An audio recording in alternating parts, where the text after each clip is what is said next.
welcome to my channel. If you are new here, my name is Joelle. I am a mum to 5 and I love to film all things mum life. And if you're not here, you're here. Thank you for being here. If you're not new here, thank you so much for being here. And also for the questions for this Q&A. I am so excited to sit down and film this Q&A. This is my 1,000 subscriber question and answer time. I was really nervous to even ask for questions because I honestly didn't think I would get any. But you are so lovely. Thank you for giving me questions. I appreciate each of you so much who have sent in questions. And so yes, I'm just going to go right ahead and get into them because there are a lot of questions. My kids are in the background making noise. I have asked them if they could try to keep their volume down. That would be appreciated, but you're probably going to hear some kid noise in the background. It is what it is. Okay, here we go. So, number 1, any homeschool regrets? Yes, absolutely. And by the way, I have not rehearsed what I'm going to say for these questions. I'm just literally going to read them and answer them. I wrote them down and that's about it. So, any homeschool regrets? Absolutely. I've been homeschooling for 7 years now. 4 out of 5 of my kids are homeschool age, and I have made so many mistakes, and there are so many things that I would do differently. But in saying that, I'm still so very glad that we are where we are and that we've done what we've done. And I know that the Lord uses everything, for his purpose and for his glory. And so I don't think there's been any wasted time or any wasted effort, but there's certainly things I would do different. I think the hardest thing for me, and this could probably be a video in itself, so I don't want to take too long on it, is just the pressure I put on myself and the constant state of failure I feel like I'm in. And, I look back and my kids, they're okay, they're fine, they're learning. So definitely have regrets, definitely things I would do differently, but so glad to be on the journey that we are on. Second question, favorite book of the Bible? That's a difficult one. I really love Psalms and Proverbs. If I had to park somewhere for a really long time in the Bible, I can pull up and park into Psalms and Proverbs and just read that over and over and over again. I love it so much. I love to worship God, and so those Psalms are so just near and dear to my heart. And then Proverbs, man, do I need wisdom. So yes, Psalms and Proverbs, but all of it really. Okay. Third question, will you and Dave make another album soon? Sorry, I can't read my own writing. I've copied them from my phone and I've written them down quickly and I'm using my phone to film. So will we make another album soon? You know what? Oh my goodness, we would love to. So if you don't know, my husband and I, we write songs, and about, I don't know, maybe, I don't even know how long ago it was now, maybe 2 or 3 years ago, we did our first EP, which because of my horrific management skills has actually been taken off of all the platforms because I didn't pay for whatever I had to do to renew it. So it's off at the moment. I've got to get it put back on. And we loved that, and that was a great experience. We have talked about it. We would absolutely love to do something. I think what's more realistic for us is to focus on one song at a time rather than an album, just time-wise, and because we want to be able to give something with a lot of quality, we would probably just focus on releasing single songs at the moment until we had made enough singles to put an album together. Okay, where are we? Will you stay in Canberra forever? That's a great question. We moved to Canberra almost 1.5 years ago. We were from Western Sydney and we moved down here. My husband became the pastor of the church that we attend now. The pastors there were retiring, and we sort of had a bit of a church merge. And so we are here. And I guess to answer that question is, if the Lord will have us here forever, we'll stay here forever. We are at his bidding and we're here for his will. And so we love Canberra, definitely still getting used to it after living in Penrith for 36 years or 35 years. And then coming here, it's still, there's a lot to still get used to and adjust, but we do feel like the Lord has put us here. And so there's a real peace in that. That's my child turning the piano up really loud. Give me 1 second. Okay, so supposed to be something. Okay, I literally had like 5 different interruptions. I've been wanting to sit down and make this video for over a week, and it hasn't happened, and now I'm trying to sit down and it still might not happen. So we'll see how we go. We'll see how far we actually get. So yes, we are in Canberra. We're happy to be here forever if that's what the Lord will have us do, but we are always living for his will and listening to his voice. So God, whatever you want, that's what we're happy with. Number 6, does pineapple belong on pizza? Absolutely, it belongs on pizza. I don't know if this is actually number 6, if I skipped one. I'm not going to worry about numbers now. Does pineapple belong on pizza? Yes, it does. I know that that's a hot topic, but yes, I absolutely love ham and pineapple pizza. Hawaiian pizza, it's so good. Number 7, YouTube advice for rookies. Well, I am not the one to be giving advice. It's taken me over 3 years to get to 1,000 subscribers. And well, I guess the advice that I would give is just be very true to yourself and your commitments. I think with YouTube, in order to go forward, which I'm certainly not forward, but from other channels that I've watched, you know, you have to have a real consistency.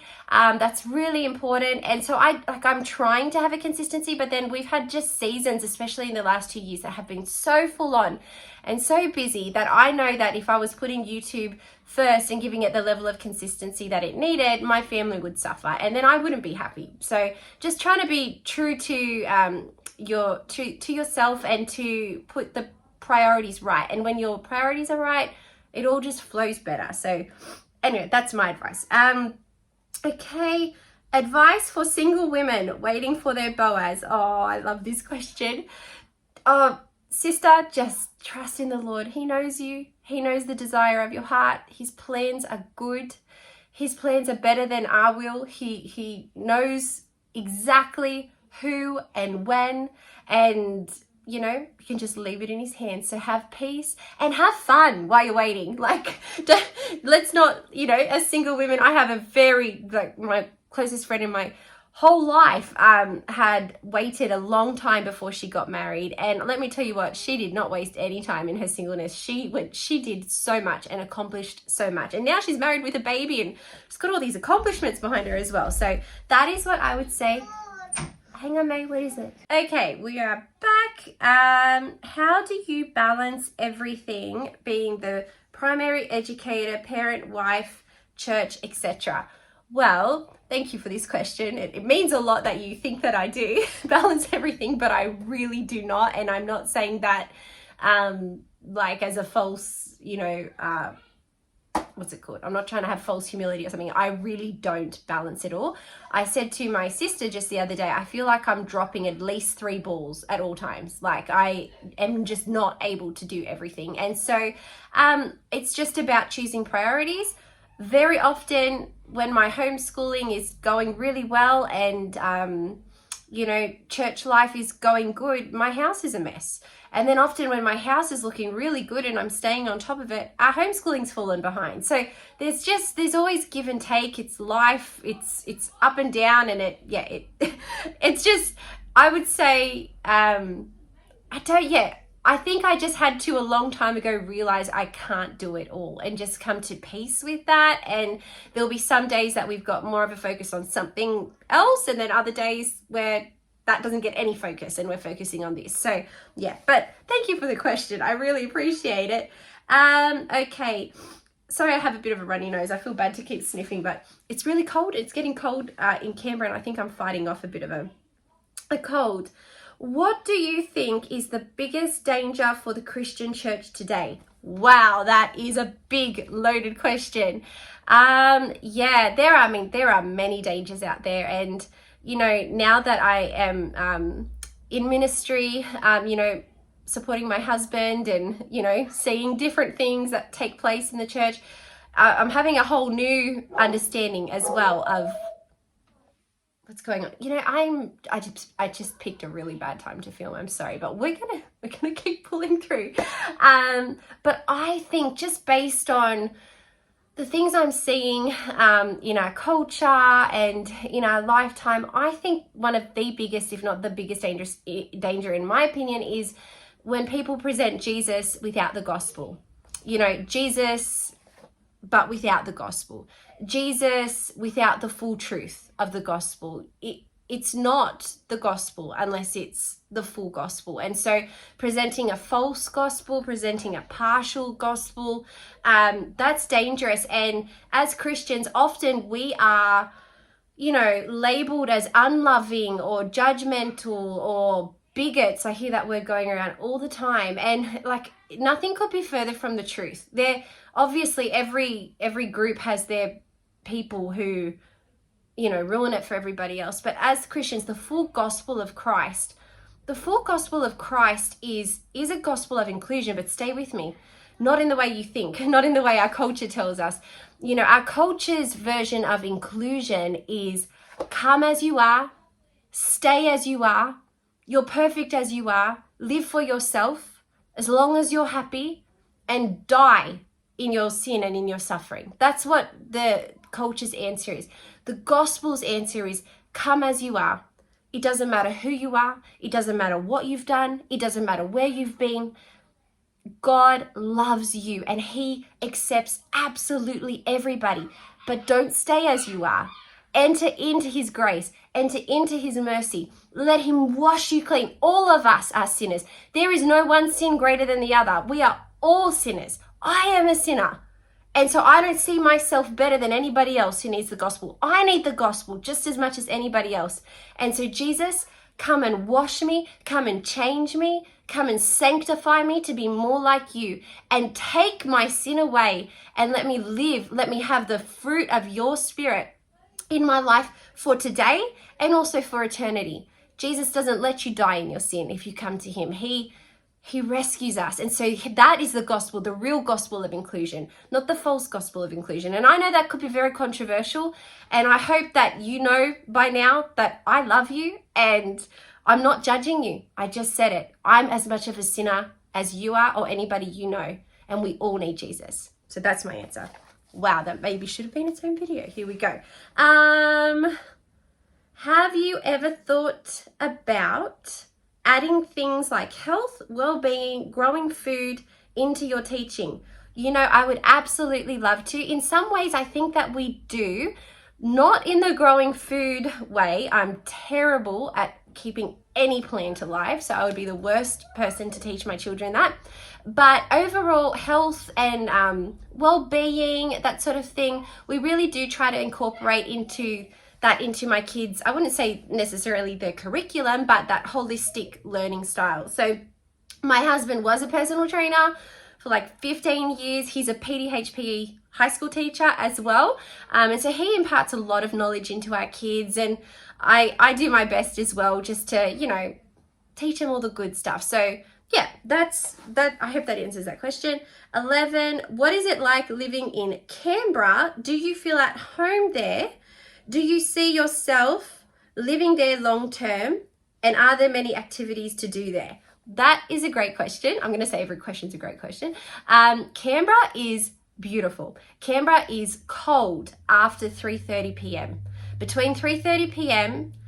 and 8:30 a.m., it's freezing.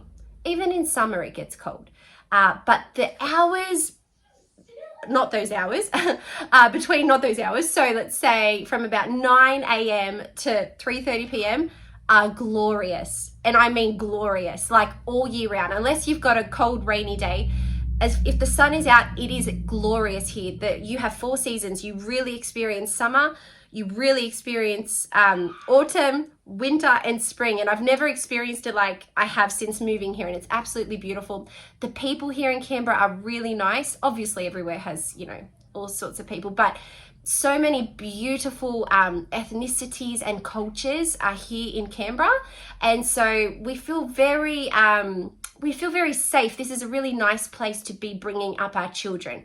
It's got the best of everything. I know that, rewind a few years back, there wasn't maybe as much going on in Canberra, but it has changed. I want to be careful what I say because I don't want too many people to move here because it's like Australia's best kept secret. But now it's quite metro, it's quite cool, it's got its tram lines and its cities. It feels quite European, lots of high rises and apartments and townhouses. And so yes, and the best parks The best parks are in Canberra. They have just designed the best parks for kids. And then obviously there are lots of things to do here as far as education. It's so funny because it was over a year before I ever got to Questacon. But that's a big science museum and people come from all over Australia to see that. And it took us a whole year to get there. There's the War Memorial. I mean, there's Parliament House. So education-wise, there's so much to see, of which I've only seen one thing since we've been here. It's not really close to any beaches, but there is a beautiful river here for swimming. It's absolutely gorgeous. We're only, in the winter time, we can see snow on the mountaintops. Snow is about 40 minutes drive. So when you're driving out on the highway, you can see the snow on the peaks and that's really pretty. But to go skiing in the deep snow, you'd need to go about 2 hours and 40 minutes up the road, but you can just go be in snow and, you know, be about half an hour up the road. So that's really exciting. So I think for our family with where we're at, there's a lot to do. Yes, Michaela, you finished your bottle? Thank you. Good girl. Thank you so much. Okay. Thank you so much. You shut Mummy's door. Thank you. Okay. Love you. So now what was I saying? What was I saying? There's lots to do. So there's snow, there's enough. There's no beach though. That's the one thing. But then again, when I lived in Penrith, there was no beach either. So I can't be too fussy. We really like living here. I think I answered the question about living long term. We would be absolutely happy to live here long term. Oh, that's what I was going to say. Yes, lots of activities for the kids. Like my kids have been enrolled in all different sports and there's clubs and there's a lot. It's a really good place for kids. So I think this is going to be a really long video and I am sorry if I'm going too long. Let's go. We're turning the page. Have you ever had any negative responses to your homeschooling? Have you ever had any negative responses to homeschooling your children? If so, how did you respond or deal with that? Yeah, fantastic question. And yes, absolutely. I have been homeschooling for almost 8 years now. Definitely come across some negative responses. I'm very blessed that I'm not homeschooling, 20 years ago, because then everybody would have looked at me like I was nuts. It's a lot more popular, I think, because of the lockdowns. People have a little bit more of an empathy towards it.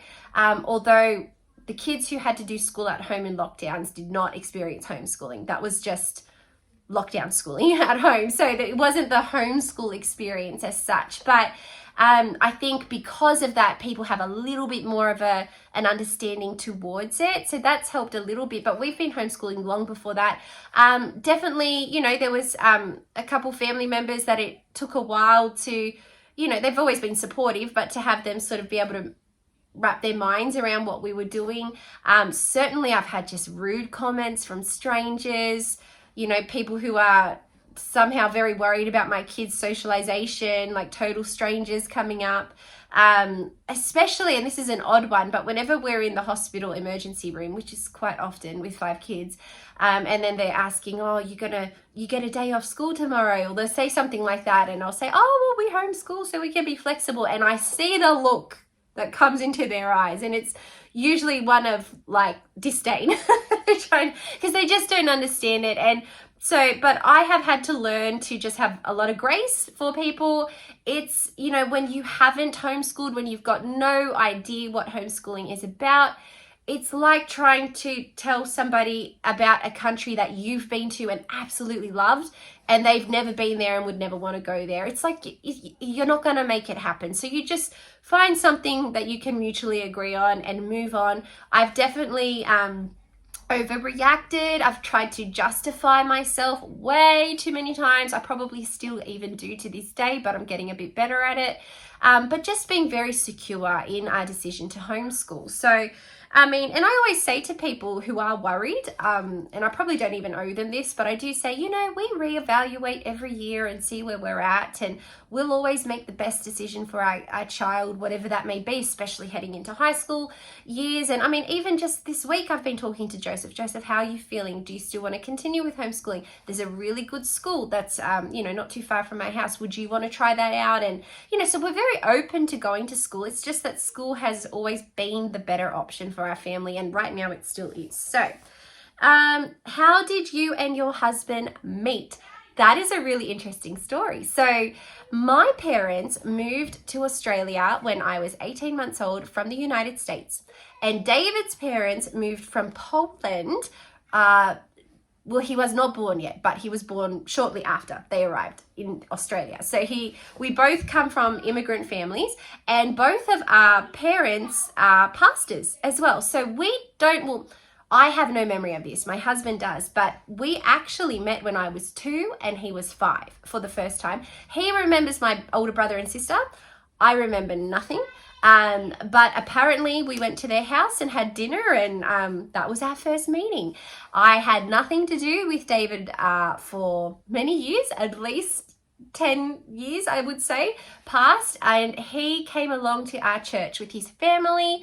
And by this time I was probably about 12 or 13, and, saw each other, but didn't really pay each other too much attention until I turned 16 and he was 19, and basically that's where our story began. And so our friendship just grew for many years in our church, and I wasn't allowed to date. I had a strict parent in that regard, but I'm very grateful for that. My dad, he sort of laid that rule down, but it was a good rule. I was too easily distracted, so that was good. But we were very close friends, and as soon as I finished school, we started dating and we were married by the time I was 21. So that's our story. That's how we met. What do you find the most challenging aspect of parenting? Wow. These are such good questions. I'm telling you, you've given me so much inspiration for videos. Like I can make a video on this question. Oh my goodness, so much. And at so many different stages, right? Like, so my youngest is 2, my oldest is 12, almost 12 and a half. And all the others are in between. And I find every age has a different challenge. I think I have a feeling, I know that everybody is scared of the teenage years, and I don't have like a false confidence. I know I need Jesus to get me through, but I do feel like my biggest struggle has been more in the younger, needy years, because now, like my older 2 boys, we communicate like on a different level, and it's so good. I mean, it's got a lot of attitude too, and we have arguments, and there's all that sort of thing that comes with it too, but it's just so much easier to talk, and they do things for themselves. But I've definitely really struggled. I particularly struggled when I had 3 boys, 3 and under. That was definitely the hardest stage of my parenting. That's for another video. I had extremely bad depression at that time, and I keep saying it, I'm going to talk about this very soon. I have a lot to say. So I really struggled with toddlers and babies. But I think I would say just feeling really overwhelmed. Because when I get overwhelmed, I just freeze. I don't push through. I freeze and I withdraw, and that can be really bad. So that would be, for me right now, the most challenging aspect is when I feel like I've got too much going on and I just get overwhelmed and I feel like they don't get the best of me. Where do you get inspiration for adding new meals into your meal planning? Yeah, this is a fun question. Everywhere. So, I mean, my basic meals were meals I've learned from my mother, from David's mother. My mum has given me some really good cookbooks, like really simple ones you just can't mess up, because she knows I need those ones, where, it's slow cooker meal books or pressure cooker, and it's dump and go meals. So I get a lot of inspiration there, but I also watch YouTube. There's a few YouTube channels I follow for meal ideas. Instagram sometimes gives you a good idea. I just pick things up all over the place. I'm definitely not the world's best cook, that's for sure, but I do try to keep my family fed. So I take pride in that. How do you get enough energy to raise 5 kids, homeschool, and also cook all or most of your meals? So like before, I don't have enough energy to do it all, and I really mean that. I mean, tonight we're getting pizza. I'm not cooking tonight. I do cook most of our meals, but that's simply because of budget. If I had it my way, oh man, I'd be getting takeout like 4 times a week, but that's obviously not an affordable or achievable way to live for us. So we have to cook because there's 7 of us, and so but I enjoy cooking, but sometimes, there goes my battery. Sometimes I would love to just have the break. Like even homeschooling today, so we had a lot on. This week has just been to be honest, a bit of a write-off week. We have done some school, but it's not been up to scratch. And then we had a few things happen and we got some big interruptions that I can't go into, but they were really important. And so homeschooling today was, hey, guys, do your independent reading and, you know, a few different things that I've told them to do. And that's it. Like I didn't do it. Like I didn't do the full thing, and I don't do the full thing every day. So yeah, but thank you. That's a really kind question. I really appreciate that. I think this is the last one. How's house hunting going? What's it like living in Canberra now? Have you started or joined? It's my writing. Have you joined a new co-op? So house hunting, what's Canberra like, and co-op. So yes, we are house hunting. I haven't updated you again. The house hunt is back on. So we were house hunting like aggressively. Then we pulled back and said, oh, maybe we're going to wait. And now we're pressing forward and going, no, I think we're going to act now, because a few things have happened, all good things that were like, even though the interest rates are ridiculous, this feels like the right time for us, believe it or not, to get into the market. So we're going to do our absolute best. Hopefully I can have some exciting news soon in that regard. Yep, living in Canberra, like I said, like it's a beautiful place to live, beautiful people, love our church family, but certainly I'm not as used to it yet as I was Penrith, but I'm certain that we will continue to grow relationships and friendships. And I really think that buying our own home is going to be huge for us. That will really feel like we've put our roots down. And so, yeah, I think that's going to be very good in that regard. I did join a co-op. I joined two, and one was closed. I know that sounds very bizarre, but I joined one, like a really big Christian one. I paid money and everything to join it. And then once I joined it, they told me it was full and to go on a waiting list, and nothing ever came of that. So that was a little bit disappointing. I still went to the social gatherings and that sort of thing, but it just was really far out. Like all of their meetups were at, 40 minutes drive both ways, and it was not working for us. So I sort of stopped that one. I left on good terms. I may go back, but I haven't gone back this year.